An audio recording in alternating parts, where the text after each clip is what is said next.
Hii hapa ilikuwa inakupa rainfall amount, vile vile inakuonyesha the time at which the rain started. Ila haiwezi kukuonyesha. Hii inakuonyesha the time at which the rain started, si ndio?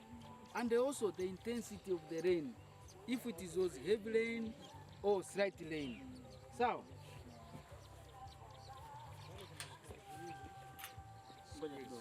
Sogea nyuma. Ndio maana naambia sogea nyuma. Hapa. Naonyesha tu kidogo. So, drum iko humu, si ndio? Ukiweka saa yako hapa ukazungusha masaa 24 unaiseti, si ndio? Ukishaiseti unaweka hii karatasi tunaita graph paper. Ile graph paper ina vertical lines na horizontal lines. Horizontal lines zile ni masaa na vertical lines ni mvua. Kwa hiyo sasa kuna kuwa na hii ni tenki.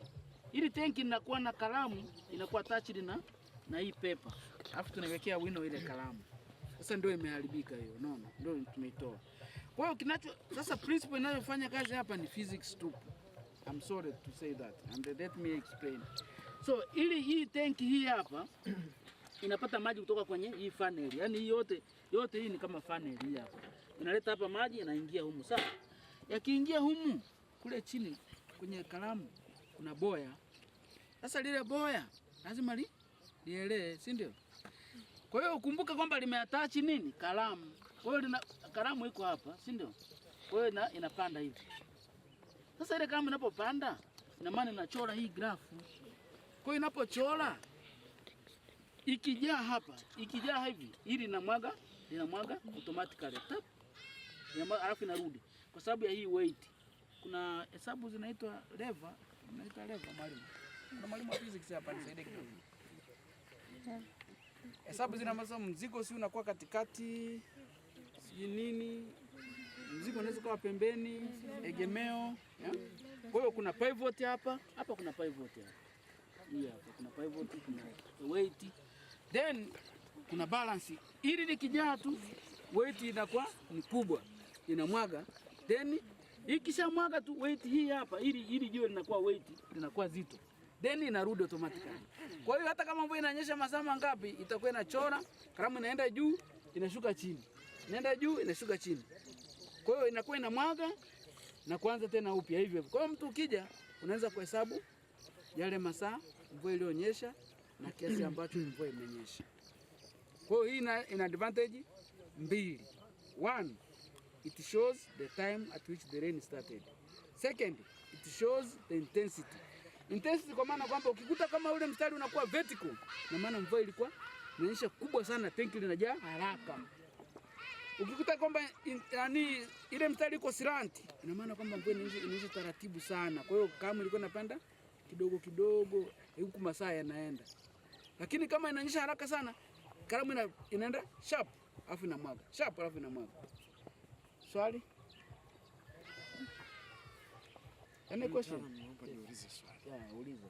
Tumekuwa na dhana ya kwamba Bukoba mvua inanyesha kuanzia mida ya asubuhi kuja mida ya saa 6. Sasa kwa wingi.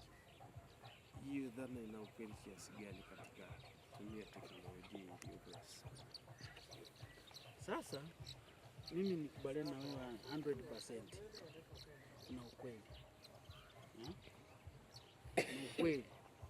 Sasa ni jibu refu kidogo. Maybe niende in short. In short ni kwamba kuna adjacent water body. Sawa? Adjacent water body. So ardhi inatenda kuluzi haraka na kugeni haraka. So inakuwa kinyume na maji. Sasa Bukoba hapa maji yapo huku ambayo ni east, si ndio? East kwetu. So what it does, kinachotokea mara kwa mara ni kwamba huku landi inapokuwa usiku kule kuna joto. Then weather activities ziko hivi, kwenye joto evaporation inakuwa ni quick. Kwa hiyo mara kwa mara evaporation huku kwenye ziwa hata usiku ipo, lakini kwenye landi haipo. Consequently unakuta kwamba mvua formation ya mawingu ni early in the morning or during the night. therefore precipitation zinatokea in the morning. Kabla kama nimeenda kifupi. Sawa. Nimeenda kifupi lakini. Sawa. Okay. Jamani, naomba tuende vifaa vingine. Bado kuna kasafari kidogo. Sio kasema oh, jamaa bana wasafishi nitelekeza makusudi. Kwa sababu kuna kifaa cha kisasa, si ndio? So hii ni kwa ajili ya demonstration. Hii ni standard. Na nimesema pale kwamba ukisikia kitu standard ni agreed internationally, sawa? Kwamba radius yake au circumference inajulikana. So hii ndio standard evaporation pan. Kama nilivyoelezea kwamba evaporation pan ni muhimu kwa ajili ya kupima amount of water evaporated, si ndio? Sasa kuna huku hapa ndoana kwenye aka kapuru hapa. Aka kapuru kazi yake ni kwamba unapoongeza maji humu au unapoyapunguza isidisturb nini ile huku au reading. Kwa hiyo hapa hii huku hii apartment haka ni kuzuia nini? Hata mawimbi yanapopiga hapa maji yaliyo humu yanakusaidia wewe unasoma tu pale bila wasiwasi kwamba hiyo huku hiyo iko the same level na maji. Sasa principle iko hivi. Unapokuja leo kufanya reading, una reset, unasoma, unaweka maji mpaka yanakuwa the same level na ile huku. Hiyo ndoana, sawa? Huku. Sasa kesho ukija unakuta huku ina protrude, yani inaonekana kwa juu. Sasa the question is what happened? Niwaulize nyinyi hapa sasa kama wanasayansi wa kesho. Mimi nimejaza maji yamelingana na ile huku ile au ndoana pale. Lakini kesho nakuja nakuta ndoana iko juu. Yaani maji yamepungua. Sasa swali liko hivi, maji yameenda wapi? Nani anaweza kujibu? Due to evaporation. Simple. So evaporation tunaweza kusema loss of water molecules. Sawa? Kwa water molecules wewe huwezi kuziona, they are very minute, very small. Zina evaporate, zinapanda juu. So zikipanda juu ndio zile zinazoenda kutengeneza mawingu yale. Lakini zinatoka kwenye water surface kama hizi hapa. So nilisema pale kwamba kwa sababu tunajua hii surface yake, then ukiingiza kwenye kompyuta unaiuliza kwamba je, kwenye lake kama Victoria yenye surface area kiasi hiki, evaporation amount ni kiasi gani inatokea pale? Kompyuta itakupa jibu. Kwa hiyo ni rahisi wewe kujua kwamba kwa evaporation hii inayotokea kwenye lake Victoria, uwezekano wa mvua kunyesha maeneo ya Misenyi au au Karagwe ni mdogo au ni mkubwa. Sawa jamani? Kwa hiyo hiki ni kifaa kinachotumika sana sana kwenye utabiri. Swali? Hakuna swali. Sasa hapo tulipo. Simu. Hiki kifaa kinaitwa anemometer wind run. Anemometer wind run. Sasa kuna reading hapa. Ukisoma hizi reading leo, kesho ukija ukasoma, then you take the difference. Today minus yesterday. Okay? Is it going to rain?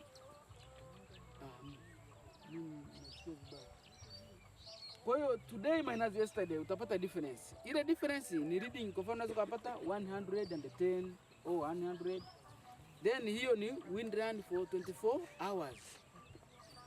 Matumizi yake nilishaelezea, sawa? Kwamba atakuja mwekezaji hapa Bukoba au mkoa wa Kagera, yeye anataka data za kuona kwamba upepo unapita kwa masaa 24, upepo unapita kiasi gani. Kwa hiyo kwa mfano yeye kama amekuja na data yake kwamba yeye anataka 150. Sisi hapa anakuta kwamba ni 120. Yeye atasema kwamba hapana, huu hautanitosha kuzalisha umeme kwa nguvu ya upepo. Kwa hiyo atachukua decision, atatoa maamuzi. Lakini akikuta kwamba mimi nataka 150, kuanzia 150 nitaweka mitambo yangu. Anakuja hapa anakuta sisi tuna 160. Anasema yes. Pale nitaenda kuinstall mtambo wangu wa kuzalisha nguvu za umeme kwa kutumia upepo. Sawa jamani? Hiyo inaitwa decision making kwa kutumia data. sio kwa kutumia tu mawazo kwamba mimi kwa sababu nina hela mfukoni ngoja nijenge mtambo pale. No, hawafanyi hivyo. Sawa jamani? Hata nyinyi hapo mkiwa wanasayansi kesho mtumie data kufanya decision. Mnatumia takwimu kufanya maamuzi. Swali hapa. Sasa nilikuwa naomba nyinyi mlio huku muende upande ule wa kile kifaa. Nyinyi mlio huko hapa mje upande hapa. Wewe mko karibu sana hapa. So, hiki kifaa nilisema kwamba kinaitwa Sunshine Decoder. Sunshine Decoder. Jina halisi ni Campbell Stock Sunshine Decoder. Sasa kiko hivi.